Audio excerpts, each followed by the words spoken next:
Dave's got wine. I've got wine. It is Wine Wednesday. Welcome back. Cheers, Dave, to another great and little bumpy start. Hey, we should have a sound. Can you do custom sound effects in Um, Riverside? You could you do know a custom sound effect for the clinking of glasses. you're the sound effect and the fireworks guy, so I feel Yeah, like but I can't. You're the host, so I can't do it. but no, you know what? You and your bright ideas, Dave. I think if people are probably clapping anyways in their living rooms right now watching this. So if you could just imagine that. All right, guys, welcome back to another Wine Wednesday. We're actually going to get into it now. We're 7 minutes after 5 Central European time. Dave and I are both based in Europe. So after 5, we're Jesus. This is there we go. See, you should be in charge of sound effects. You really Yeah, I should. should, but then I have to be the host, and then I screw up the Twitter live feed. So So many not subtle digs. Nice.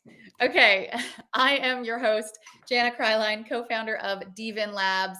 My background is very much in wine. I started out doing my sommelier education, went all the way up through the academic side of wine studies and got my WSET diploma. During that time, I started up a wine communication brand and company, built up a community of 70,000 wine enthusiasts all over the world, had a ton of fun doing that, and had the privilege of working on some cool TV projects, one with Aldo Sam, one of the world's best sommeliers. And then David Garrett here, enter Dave, actually initially contacted me back in 2019 or 2020. When? 2020. Maybe No, 2020. 2019. It was pre-pandemic. Pre-pandemic, because he originally wanted to cast me in a wine television show that he was producing, and the rest is history. Then we, Dave, I have an eye Dave for talent. obviously, just I got to work on the setup of these live streams and the sound effects. Thank you. I have homework. So met Dave, as wine geeks do. We kind of started to chat, and he actually kind of pitched me this grand idea that he'd had, for dVIN, what is now dVIN Labs. And I've had the pleasure of working with Dave for 4 years now, building up dVIN Labs. Do you want to do the intro of dVIN Labs and then how do you want to do this, Dave? Because usually You do you set me up. And hey, it it's all this is it's your show. I'm just a guest. I'm if just here only, hanging out. if I'm only just you could drinking make wine. the sound. Yeah. Well, okay. So dVIN Labs, any of you who don't know us, welcome. What we are doing is we are basically setting out to build the foundational data layer for the entire luxury wine industry. What we want to do is put all wine on chain, and make trading wine as a real world asset a thing. So, ultimate goal, get every wine on chain. There's all kinds of reasons why we want to do that. We're going to get into all of that as we get into this episode. And we're gonna start by talking about Rioja. Dave's gonna introduce himself, and then stay tuned for all of the dVIN Labs updates and a little preview of what's going to come next week. So, Dave, who are you? Hi, I'm Dave Garrett, co-founder of dVIN. I have a tech background, but then I sold my company and dumped it into a vineyard and a winery in Argentina. So I've been on the producer side, both in Argentina and then here in Spain. I live in Barcelona. And I've also just kind of been all around the wine industry, from the producer side to helping with M&A projects to ERP installations and other tech builds to branding to television and film, and have done a bunch of things, which has been really fun, a lot of great experiences, and I've got to know a lot of people in the industry. And so when we started looking at kind of how blockchain could help the wine industry, what I found was that it really helps in kind of every area. It takes this industry that's worked the same way for 2,000 years and provides it with the kind of efficiencies and benefits and opportunities that kind of every other industry in the world has had for the last 20 years. So I'm a big fan of blockchain. The wine industry is sort of decentralized as it is. So like blockchain is sort of perfect for helping the industry to modernize. So we're really excited about what we're doing here at dVIN, and I couldn't be happier to be here with you, Jana. Yay! Thanks for saying that, Dave. We spend a lot of time on calls all day. It's really nice to just drink a glass of wine every now and then, huh? So yeah, summary, basically dVIN Labs, we're building the ecosystem for trading wine as RWA. We want to bring more accessibility, global price transparency, price discovery, unified liquidity, and collateralization to wine. But before we dig in, as I said, it is Wine Wednesday. So today's topic, Rioja. I am drinking a white Rioja. Dave, you're drinking a red. You're always drinking I'm a red. drinking, yeah, it's reddish. It certainly looks red. What are you drinking, Jana? Tell me about it. Is it exciting? Is it rare? It is rare. It is rare. So I did my homework and I looked at all of the topics that we're going to be doing for these Wine Wednesdays over the next, the foreseeable future. If you guys look, we've got these set up until July. So if you want to sip along with us and stay in theme with us, then you can have a look at our Luma calendar. We've got all the topics laid out in advance. So today was Rioja, and I thought it's too obvious for me to do a red Rioja, and that is a dig at you, Dave. Points for creativity for me. Thank you. So I am drinking a wine from Oxer. This is a very rare bottle, actually. There's less than 1,000 of these made. It is from it's a it's a really unique kind of winemaking style. It's originally from Basque country. So up north, Rioja anyway is 4 hours, 3 or 4 hours north of Madrid. So anyone who's trying to place it in Spain, hopefully that helps. This is a very like modern and terroir driven approach to winemaking in Rioja. It's actually a little bit Burgundian in style. It's really cool. I've had a lot of white Riojas, and I actually, like I was saying before, maybe before the live stream connected for everyone watching now, Dave and I were chatting about the wines, and I was saying one of my favorite wine podcasts. I was doing a Rioja refresh today, and the Elizabeth Schneider, Wine for Normal People, is one of my favorite podcasts, and she was kind of hating on white Rioja, and I was a little bit. I was a little bit offended. I'm not going to lie. White Rioja is awesome. It's very rare that a white Rioja disappoints me, but they can really vary in style. So this one's actually made mostly from Viura, but there's also, I think, 10 to 20. I'm guessing here a little because there's not a ton of information from the winemaker, but there's some indigenous grape varieties in here that make it a little bit hard to place, but I'm definitely feeling like this is more of a Burgundian style, and it's phenomenal. And I think it's got a lot of potential. This is a 23, and I feel like it's drinking very well right now, but I feel like I definitely could have waited. Definitely could have waited. So yeah, really cool wine. Dave, if you get a chance, I only I'm have getting one some of bottle of that. this, so yeah. But you've got to see if you can get yourself some of this. It turns out, you know, usually we can source pretty We rare can kind of wines. figure it out. Yeah, I think we can kind of figure it out. Yeah. All right. we What can are you source it. drinking? Well, I'm drinking, an obvious red from Rioja, obviously, but I am cheating a little bit. But I'm cheating for good reason, right? So typically, your Rioja is going to be a Tempranillo, nice hot Tempranillo from the hot regions of Rioja. But Don't say I'm nice hot. cheating and Nobody I'm needs to hear that. drinking a. Say it Hold again. on. Nobody wants to hear a nice hot Tempranillo. God. I'm kidding. I'm kidding. I'm kidding. But my point is, I'm not drinking a Tempranillo, and I'm not really drinking a Rioja, although it's very close to Rioja. I'm drinking a Grenache Nice. from Bora de la Vega, and what's cool about it is that the winemaker is a good friend of ours, and if not already, will be very soon a good friend of all of yours. So Annabelle is the winemaker for this wine. It's a tremendous wine. By the way, it's this also. I'm drinking bottle 1282 of a total batch of 1352. Wow. So very, very limited production. Super, super yummy. Like really, really very well done. Annabelle is, not only is she kind of an amazing, smart and wonderful person in general, but also like a crazy good winemaker. And if you manage to be able to snag a bottle, you should do it. And how you might be able to do that is Annabelle has been working with us for a little while, helping us with a bunch of different things.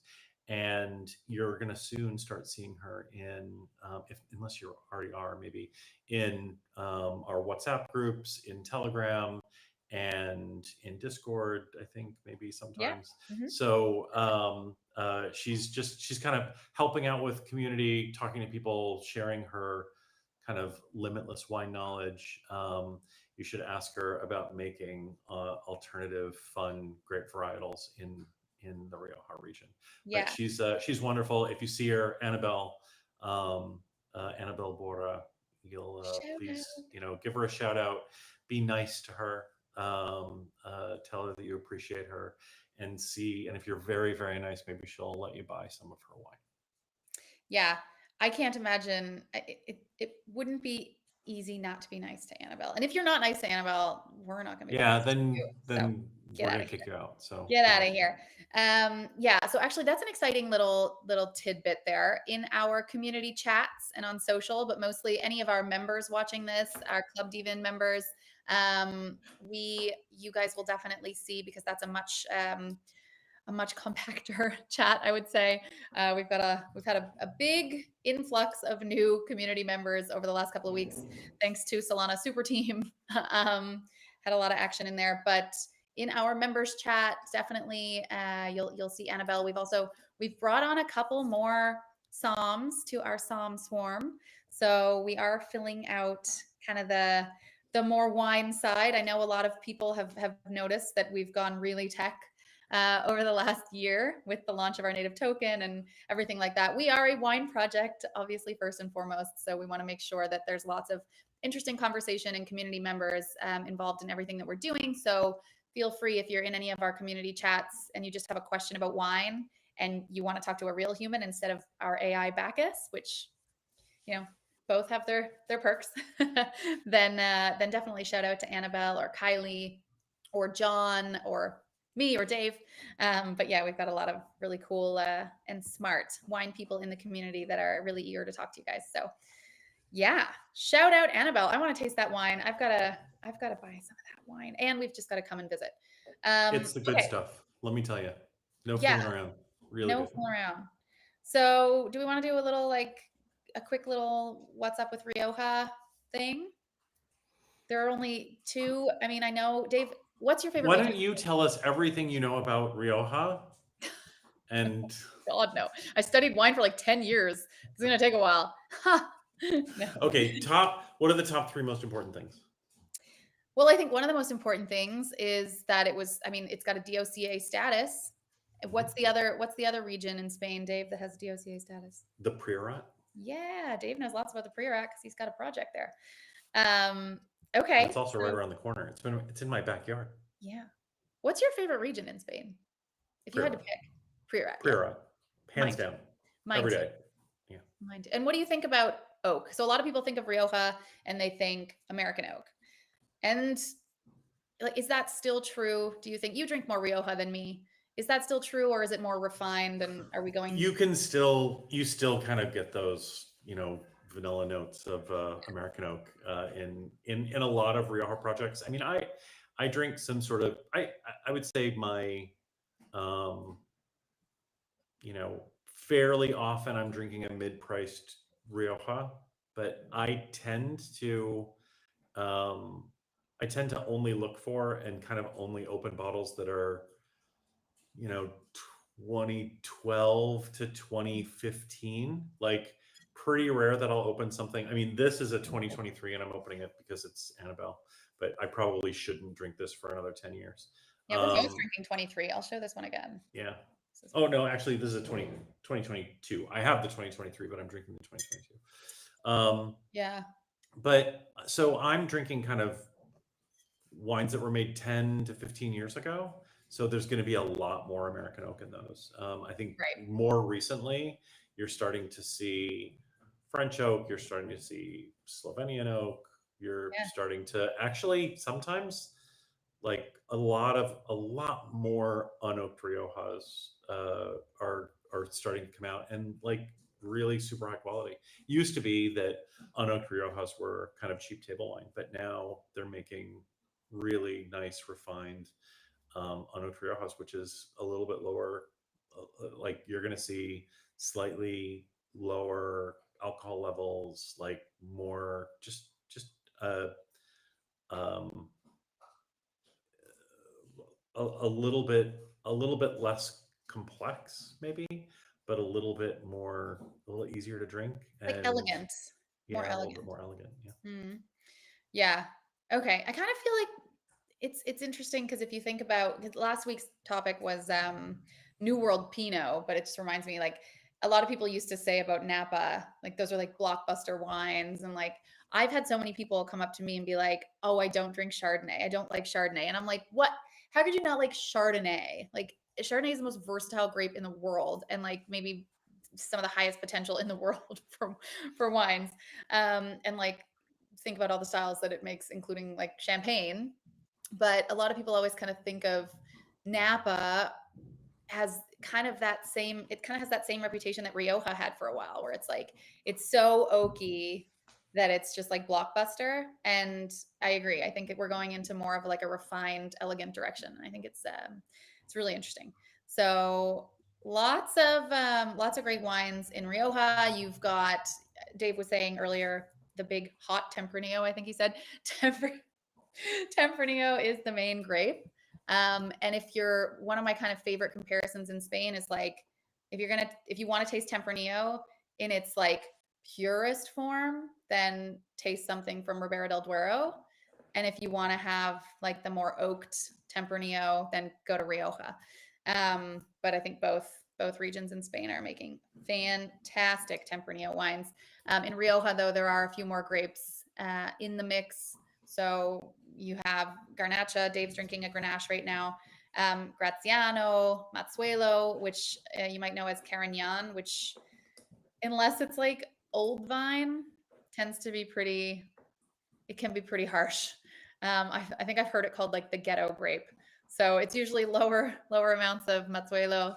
But I really love Carignan. Old vine Carignan is awesome.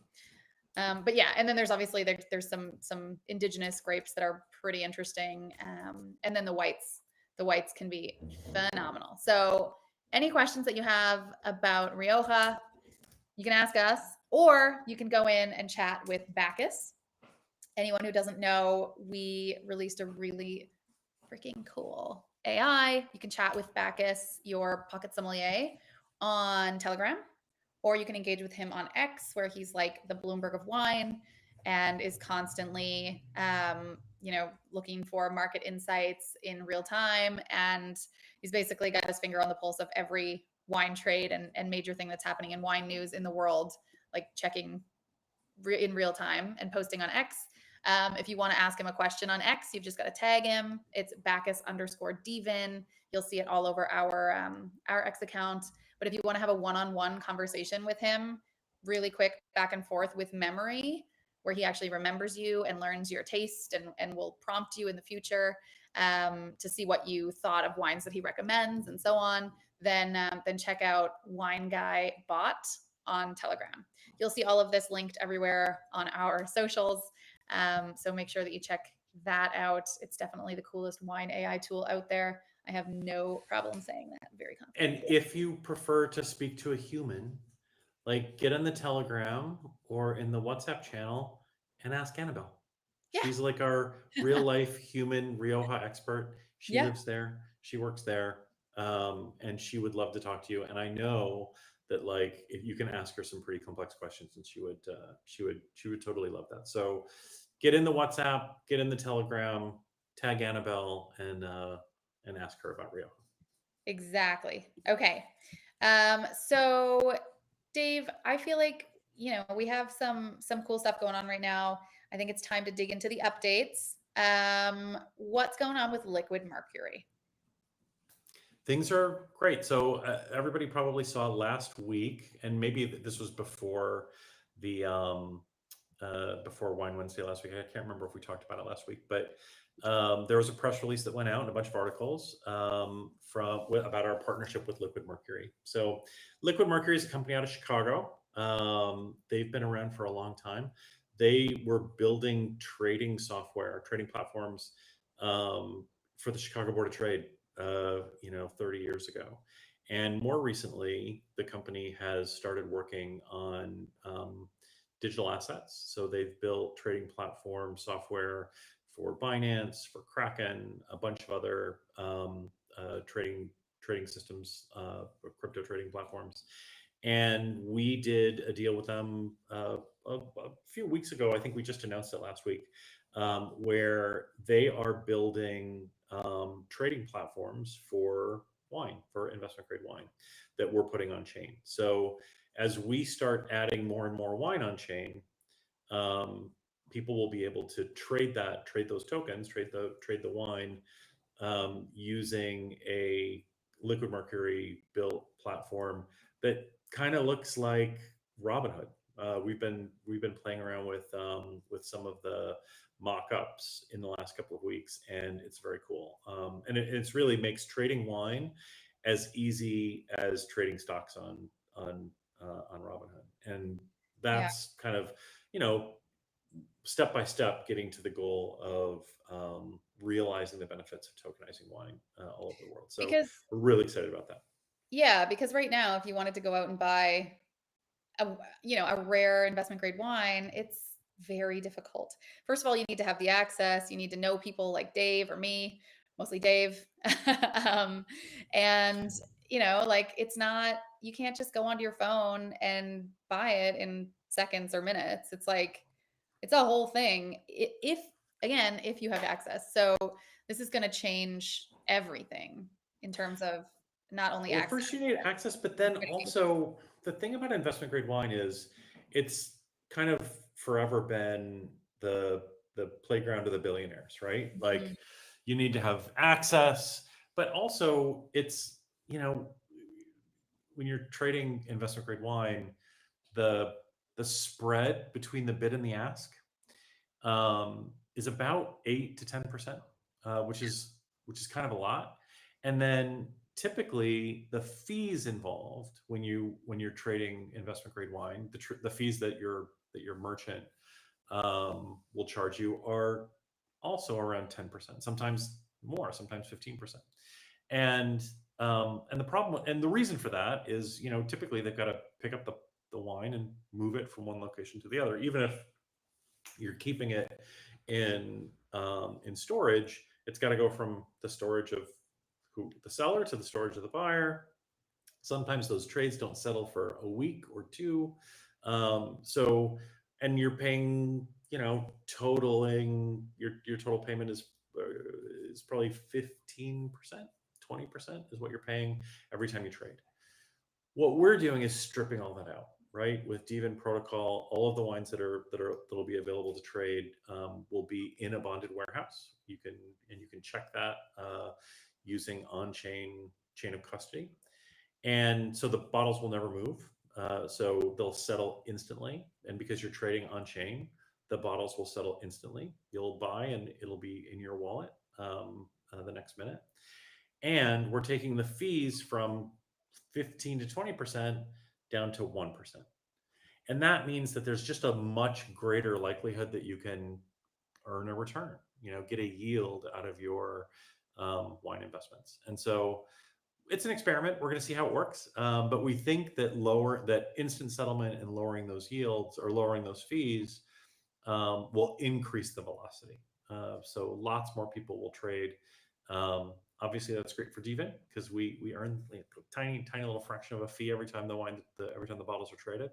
But it's also going to be really fun and interesting for investors. It's a new thing to invest in. If you know a little bit about wine, you can use that to your advantage and trade and make some money with your passion.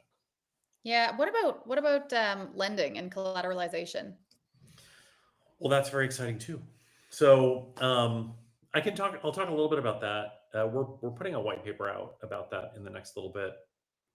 But um, so it, it- most industries in the world, you can borrow against your inventory, whether you're a manufacturer or a distributor. If you have to keep large inventories, typically you don't have to tie up all your capital in those inventories. Um, Typically, you can borrow against it, you can leverage. In the wine industry, you can't do that. And you can't do it for a couple of reasons, right? The first is if I say I've got $1 million worth of wine and I want, Jana to lend me $1 million against that, then Jana first has to be like, okay, but do you really own it? How do I know? Mm. Like, you can show me a receipt that you bought it, but how do I know that you still own it? Right.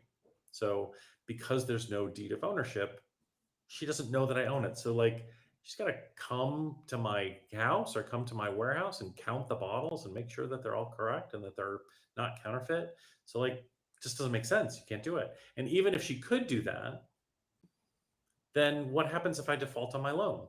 If I default, then she's got to come and like bring the cops and a Got to get a truck truck. and pick it up. And then she's got to take it somewhere and she's got to figure out where to store it. And then she's got to figure out how to sell it. And so, because of all of those risks, it's really expensive for any borrower to borrow against their wine assets. It's just easier to borrow against your vineyard or borrow against your winery Or or, your tractor put your or tractor in talk. Yeah. yeah. So by tokenizing wine, now we know who owns it. So that's the first step. But by creating a global marketplace, now you have a price, you know what the wine is worth, and you have liquidity, so you know that you can sell it. So now Jana, as the lender, I can she can lend me $1 million against my $1 million worth of wine, and if I don't pay her back, then with the smart contract of the lending, she can just take possession of it, take ownership of the wine. The wine still stays in the bonded warehouse, and she can sell it on the open market and never leave her desk. And Mhm. she can be satisfied in her loan. Yeah. So, So just to sorry to interrupt, Dave, but this is no, actually this is what makes I think what we're doing at dVIN Labs so exciting because I think Dave, I think you said at the beginning of the call the wine industry has been working the same way for 2000 years and there was never a web 2 solution to solve these kinds of problems. And so, enter smart contracts and blockchain and tokenization of assets and it is actually the first time that such a fragmented atomized market or entire industry really can actually like take a step into the future. It's really incredible, and I think for people who don't understand the industry, it might sound I don't know what it sounds like, but for people who understand the industry, it's like, oh, once you grasp this concept, it's like, my God, we're so late to this. It's like it's so yeah, overdue that it's really interesting and it is a bit of an experiment, sure. No one's ever done this before, so yeah. pioneering, but But it's been a lot of fun. if we can create smart contracts that would be perfected loans, then what it does is right now, if you wanted to borrow against your wine inventory, you're kind of doing it with somebody that you know really well and someone that really trusts you and maybe someone that you already have a relationship with, and you're doing it with really onerous terms. But when the wine is tokenized and there's a global marketplace and there's global liquidity, you can have a market for credit. You can have a credit market for wine as collateral. And what that'll do is drive down the borrowing costs, so lower and lower interest rates, and make more flexible terms for credit, more flexible terms for lending. And that's just going to be better for everyone. It's better for winemakers. It's better for negociants. It's better for distributors. It's better for importers. So everyone, instead of tying up all their capital in wine, they can use that capital to grow their business. I also think it's really interesting that kind of everyone in the supply chain is included. It's not, everyone's like, wait, this is so disruptive. Are you cutting out all the middlemen? And it's like, no, no, actually. So good shout. Okay. So we're getting close to time. We've got about five to 10 minutes left. We touched on the liquid mercury thing. I really encourage everyone to go out there and take a look at our social. There's a really great press release about what we're doing with them, and very exciting. There's going to be, partner marketplaces popping up all over the world. We've got a path to $100 million worth of wine on chain this year, 250 million next year, $1 billion the year after. Very exciting Next stuff. stop, $1 billion. I wanted to do the pinky and the brain thing anyways, but that's Austin Powers. Anyways, that's Austin Powers. All right. Well, anyway. Jana, do you want to talk about tariffs? Oh, tariffs. Well, yeah. My Canadian friend. Oh my God. Ugh, I am afraid to touch this on the internet. The elbows up. Elbows up. If my mom, if you're watching, elbows up. Yeah. Ugh. Do you know what? I'm going to let you dive into this piece because I don't want to touch it. So wine tariffs, like obviously over the course of the last couple of weeks, tariffs have been a big thing. Lots of people have heard about it. Yeah. Something that might have slid under the radar for most of you that aren't in the wine business or don't follow the wine trade is that last Saturday night, the president of the United States tweeted that kind of a threat that he was going to put 200% tariff on European wine. So it hasn't happened yet, and we don't know if it's going to, but a couple things happened. One is it caused obviously an enormous uproar everywhere in the wine industry all over the world. Like everyone kind of went nuts because that's a huge thing. US is probably the biggest market for imported wine from Europe.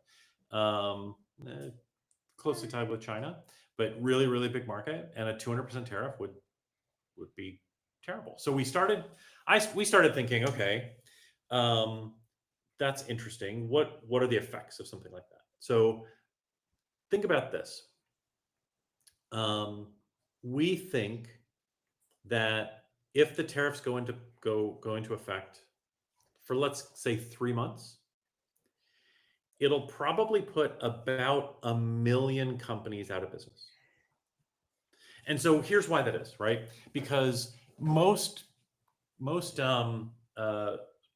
retailers or businesses that deal with luxury European wine, and most of the wine that comes into the States from Europe is luxury wine. Most of them are not like giant conglomerates like Costco. It's not going to put Costco out of business. But when you think about it, most of the time that you're buying an expensive European wine, you're buying it from either a little wine shop that probably deals mostly in European wines, or a little restaurant. And restaurants, as most people know, make most of their income, not most of their revenue, but most of their profits from wine sales. So like the little Italian restaurant on Bleecker Street that their wine list is all luxury Italian wines, that restaurant goes out of business. Doesn't exist, because if they're paying a 200% tariff, it doesn't work. The whole business doesn't work. And then think about up the chain from all of those restaurants that make most of their profit from European wine sales. Like all those restaurants go out of business. All the companies that service them, the tiny little distributors and the little importers go out of business. Most importers deal with one region, and they're focused on one region of wines that they buy and one region where they sell to. So like if you're an importer, maybe you import Spanish wines into Massachusetts. Well, that company's gone, Yeah. right? Doesn't exist. Like there's no way that they can stay in business. And there are thousands of companies like that. So what we thought was tariffs go into effect, probably 1 million companies go out of business. But it's actually worse than that, or more interesting than that, because just the threat of the tariffs. So what happened, and we can post this on Twitter, right? There was a Yeah. letter that went out from the Wine Institute, which is Mhm. kind of the the the the, the association of wine industries in the U.S. They put out a letter saying, "Hey, it's really risky. Nobody should put in any orders for European wine until further notice, until we know what's going to happen with this. Don't put out no orders for European wine." So just the threat of the tariffs, we think probably closed up 10,000 businesses. 10,000 businesses around the world. So why are we talking about this, right? Like, obviously, that's a once in a lifetime thing, the tariffs, right? And maybe it won't even happen. But those kinds of things happen all the time, right? There was a time in 2020 or 2019 when China just decided to shut off Australian wine. Yeah. And a huge amount of Australian wine was going to China. China just shut it off. They turned it back on last year, but for 4 years, there was no Australian wine going to China. That's a nightmare. There was just a couple of years ago, there were also in Australia, there were terrible wildfires. You probably heard about the wildfires in Australia, right? They like a third of the country burned. It was really awful. Yeah. Well, there was smoke taint on vineyards like from like all over Australia. So they had a terrible, terrible year. There wasn't very much wine that came out of Australia. Same thing happened in California about 3 years ago, and then 2 years ago in 2022, I think, or maybe it was 2023, there was a terrible drought in Burgundy, and Burgundy production went to about 20% of normal, right? So these kinds of disruptions happen all the time.